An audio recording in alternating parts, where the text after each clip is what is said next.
Holmes's pipe. Broken. I didn't notice it the last time.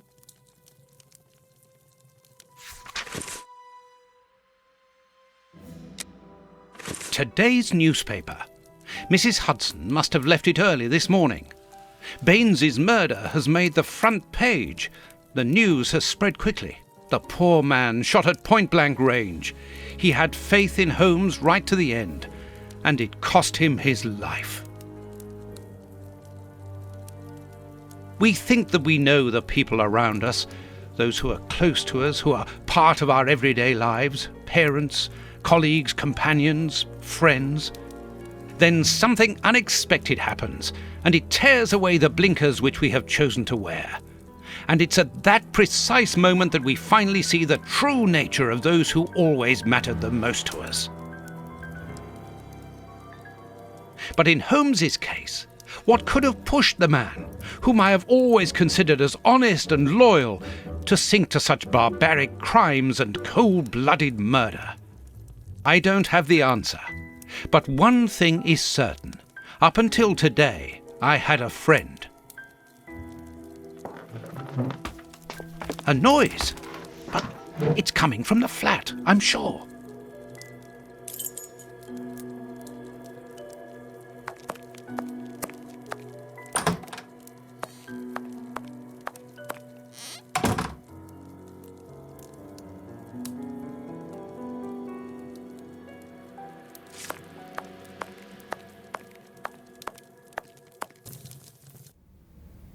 Holmes! I know you are in there! Holmes! Open this door immediately!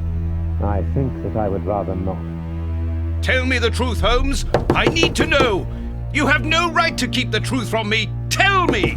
I am sorry, Watson. Open this door, or I will break it down! Do what you like. The door is not locked. You've driven me to this!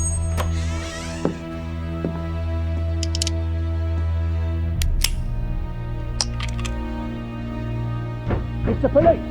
Open up!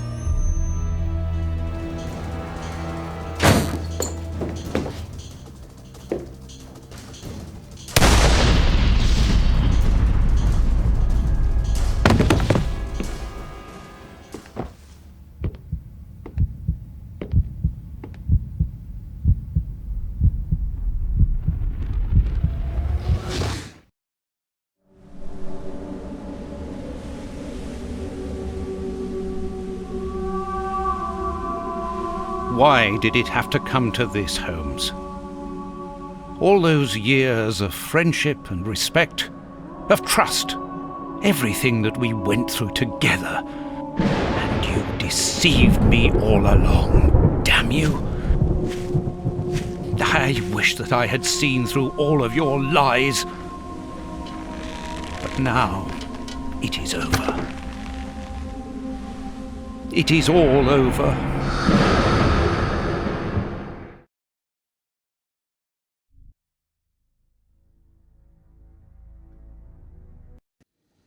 After so many days of relentless investigations and sleepless nights, I returned to the Thames area, to the very place where the bishop's nephew had died. I only had one trail left to explore, one last desperate attempt to understand recent events. I descended into the putrid, dark, suffocating depths of the town, the sewers.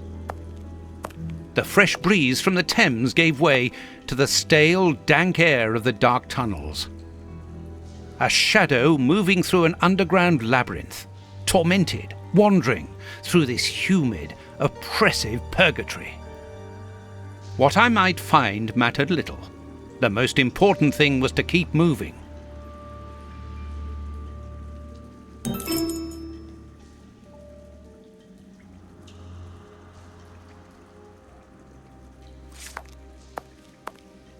I can see something. This butt is still dry, despite the surrounding damp. It was thrown here not so long ago. Let's be careful.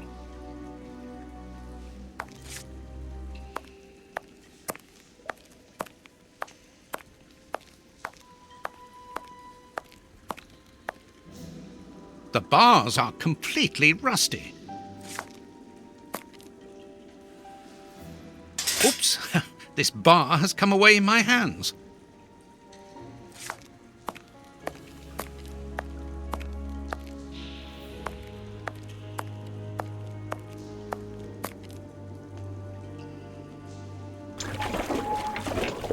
This must be a service trapdoor used to release the water in the event of the sewers overflowing.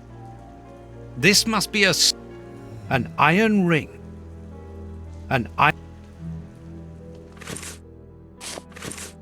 That's of no use. That's of no use.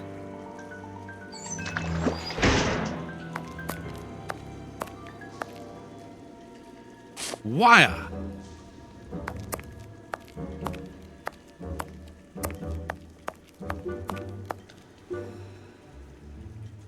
This will be useful.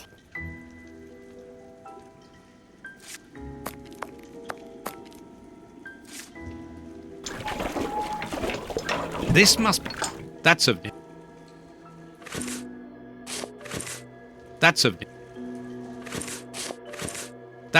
use.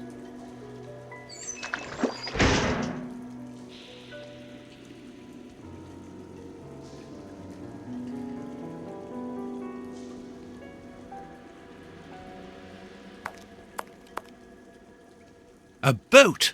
I'm on the right track. I must cross the canal to see who landed here.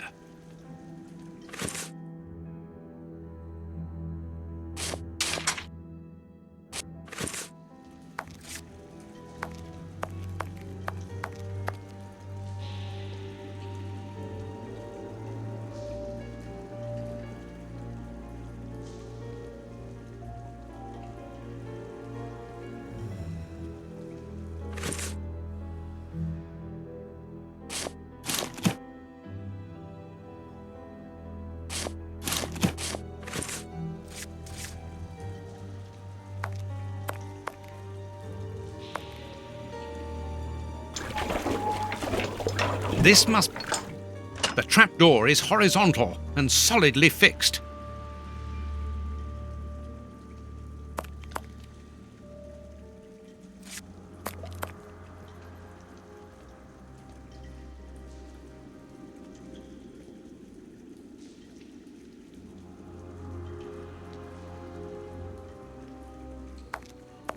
A boat...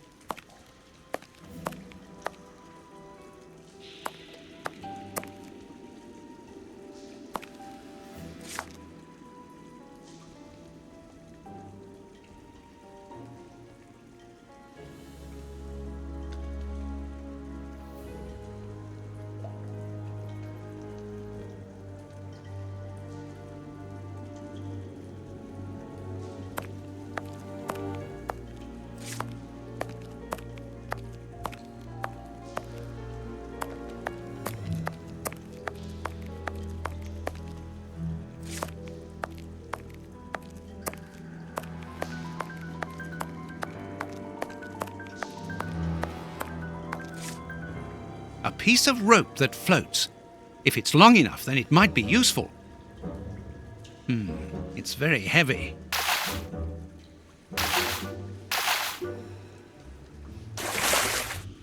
A body!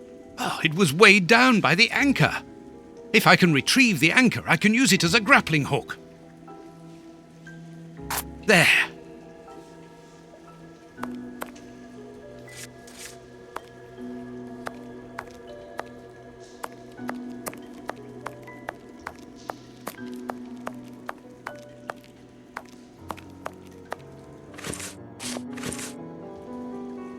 First try.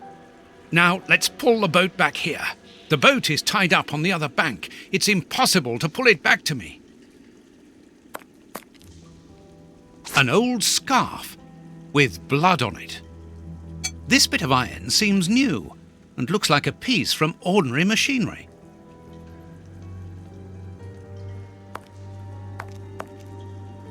Footprints. Someone has been here recently.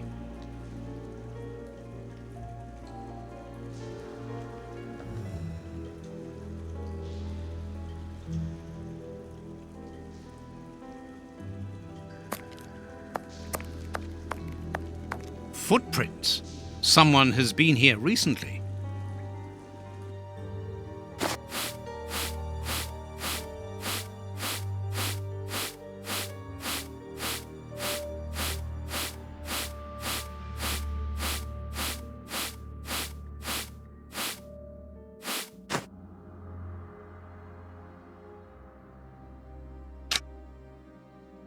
Incredible!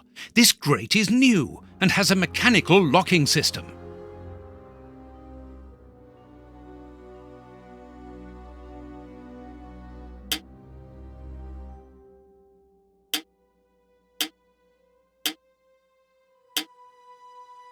I need something.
I need something.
I need.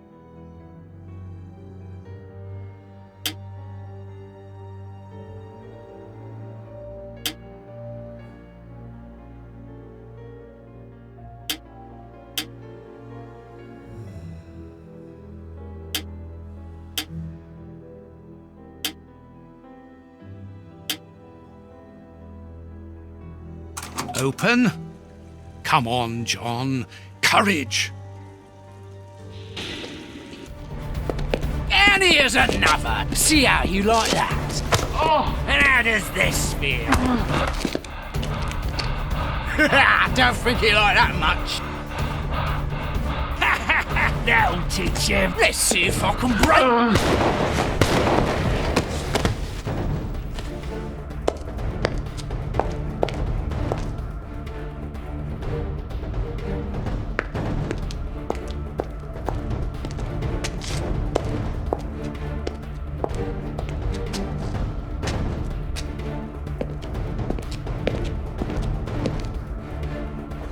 Holmes!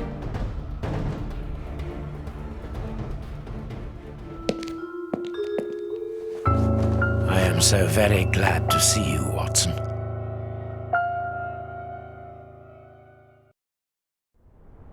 Whee! Yes, he's alive! The bad guys had better watch out now. Grandpa's alive! And he is a good man. I knew that he was. Uh-oh, they're going to be sorry now. My grandpa ruled. Yes, and my grandpa saved him. Read it. You are alive. I don't know what to feel, relief or regret. Watson, my friend. You are not in a good state, Holmes. Neither are you. I suppose not. Can you walk? Not without your help. Why did you fake your own death? And who were those men? I have to carry on with the investigation. Alone. John, I'm innocent. I'm not an accomplice of those men. Look at me. Do I look as though I could be their boss? Am I in a position to give such orders? What a relief. Oh, my God, what a relief. But how? Curare, hemlock, a few Indian plants, and sheep's blood to create the impression of death. A pathologist who owed me a favor for the death certificate. Holmes, I was talking about this affair of... I will explain everything, my friend, but we must leave here.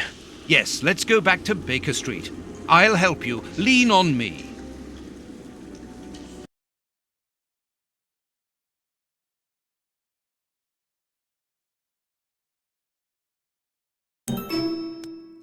Home at last. I have missed this old room very much, Watson. I put everything back in place after Baines went through it, but I didn't stay here. I couldn't face it. Sit down, my friend. It is time for you to know the full details of this case. First of all, I must apologize for the distress that this has caused you, and for my behavior, which was, I know, quite abominable. I can only hope that by the end of this explanation you will understand that I behaved in such a way only to protect you, and that it caused me great pain to see your trust and confidence in me ebbing away. From whom or what did you wish to protect me? From Professor Moriarty. Moriarty? We should not have taken pity on him in that Swiss asylum. Do you remember, during the case of the Awakened? Our indulgence has cost us dear today. He's responsible for the bishop's murder? Yes, but that was only a small detail in his plan. A detail which he had to eliminate, as it compromised the whole of his diabolical project. The bishop had in his possession a document which he suspected as being one component of a larger puzzle. The ramifications were unknown to him, but he considered the matter as sufficiently important that he should consult me. The day before our macabre discovery, his nephew, who was in his confidence, brought to him an important element which helped him understand Moriarty's grand plan. It was at that moment that two men began to comprehend the seriousness of the situation. The bishop then decided to contact me. Against his nephew's wishes? Was that what they argued about? Yes, but Moriarty found out that the bishop knew of his projects, and he arranged for his murder. The murderers were also supposed to bring back the document that the nephew, young Hampford, found, but they were unable to open the safe. What was the document? Evidence of Prince Woodville's implication in the project. The nephew must have retrieved it from the Royal Archives, where he worked. A link to the crown. Yes, Moriarty wanted to overthrow Queen Victoria and place the prince on the throne of England. But that's impossible. He would have needed to create an incredible coup d'etat. Patience, Watson. First of all, Moriarty placed his pawns so they might begin to develop and encourage a tense atmosphere, ready to discredit the Queen and thereby raise Woodville's popularity. And provoke a famine, so that the prince's soup kitchens could begin distributing food and he would appear as a hero. Exactly. Moriarty quickly learned that I was making inquiries as to his plan and, without wishing to sound vain, he knew that I was the only person capable of upsetting his schemes. He therefore set up a plan that I be discredited and thought of as a criminal. And you played along with him. Precisely. Allowing him to believe that he had succeeded was the best way of ensuring that his attention was no longer fixed on me. Why didn't you say anything to Scotland Yard? Did you not think it strange that Inspector Lestrade was away for weeks? What? You mean to say that Baines Was working for Moriarty. I understand. The bishop's murderers were in the hands of this traitor, and you were therefore at a dead end after our investigations at the opium den. Yes, and Baines' authority allowed him access to the police archives. He changed and forged all the charges in the documents that you saw at Judge Beckett's house.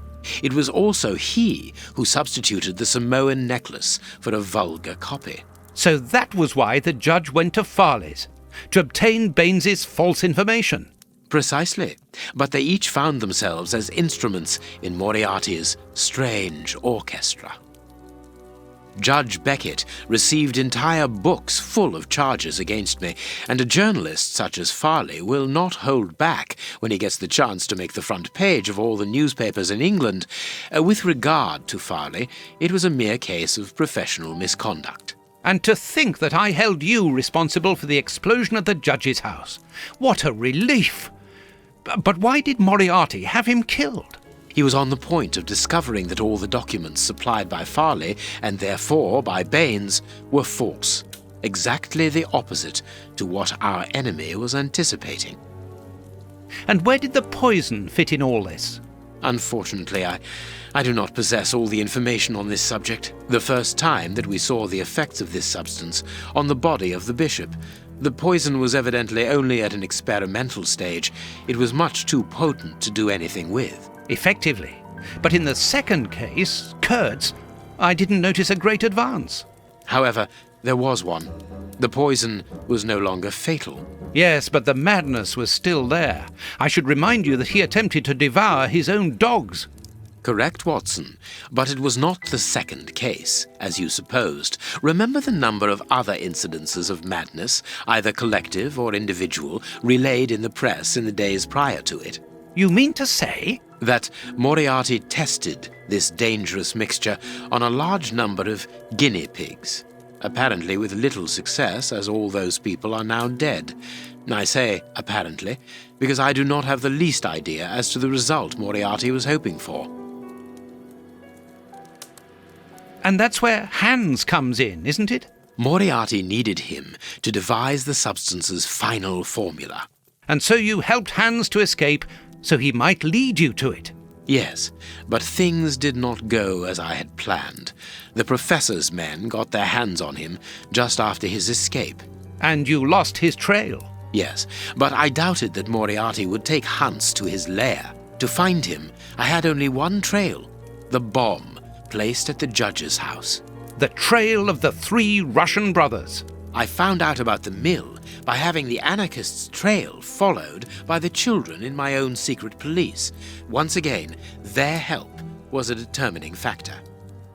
As regards knowing where to locate Moriarty's lair, I hoped to find the information in the attic of the watermill. I got to it only just in time, before Baines turned up. And you were stuck then, weren't you? Allowing him to arrest you would have meant certain death. Regrettably. But Moriarty's plan worked in any case, as after killing Baines, I became England's most wanted man for the murder of a Scotland Yard inspector. And so you had to make sure that people forgot about you. Therefore, you orchestrated your own death so that you might continue your investigation discreetly. Oh, that was a terrible time for me, Holmes. I am sorry, my dear fellow. Well, the important thing is that you are well and truly alive. Yes, but it is not over yet. Moriarty will take action one day or another. You were saying that you had found Moriarty's hideout. Where is it? In an abandoned fun fair on the outskirts of London. It is quite certain that they are all there. Sheilman, the prince, and of course, Moriarty. If Moriarty puts the prince on the throne, he'll have his hands on the reins of the kingdom. Her colonies, her diplomatic network, her riches, everything. Yes, including the army, the war fleet, everything he needs to help him conquer Europe, and eventually, I suspect, the world. Holmes, we have to be quick. His plan hasn't been put into action yet. Perhaps it's not too late. Let us go immediately, Watson.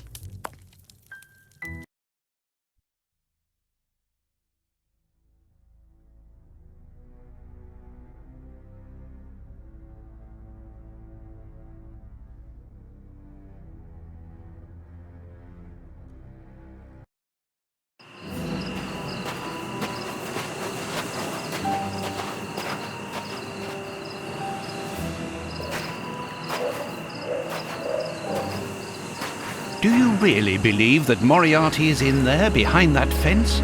Something in the wind seems to suggest it, Watson. I have a peculiar acid taste in my mouth, if that is what you mean, Holmes.